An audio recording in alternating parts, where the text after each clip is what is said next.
Before this video begins, I would like to apologize for the lack of uploads lately. I had exams and then I started this video, which took a good bit of time on top of getting footage for other videos while I was making this.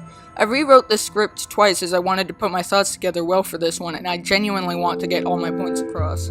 Dreams is a game that went under my radar for a long time. It was a game announced years ago, however it seems like nobody talks about it enough, and when they do it doesn't get a lot of views. This game was something hard to describe. It's a creation tool developed by Media Molecule for the purpose of making a simpler tool to everybody who wants to make their own games. It seems they have been sticking to their Little Big Planet phrase, play, create, share. First and foremost, all creations you make in the toolkit can be published and played in the same game. This is called Dream Surfing in the menu, and there has already been a nice variety of amazing games created. Examples like the PT demo recreation, the zombie survival prototype Prometheus, Dreamiverse Dash, a platformer game by the game developers themselves, Curiosity, an atmospheric game focusing on the art potential in this tool, the Off-Road Lands, an adventure game you view through a car, the Grape Escape, an interesting platformer to say the least. A haunted house game. Hey guys, this is my friend Susan Wojcinski. She's pretty cool. A realistic FPS demo, and the list just continues. There are absolute tons of things being created already, and we've only had access for like 4 months so far. If you only intended on doing the playing aspect though, I suggest holding off until there are more things created that you can sink more time into. I only really got 3 hours of really high quality creation so far, and I imagine that number will increase quickly. Also, there is no online multiplayer or a campaign yet, however it is supposed to release not long after the full release of the game. The controls deserve its own segment for the fact that it includes motion controls.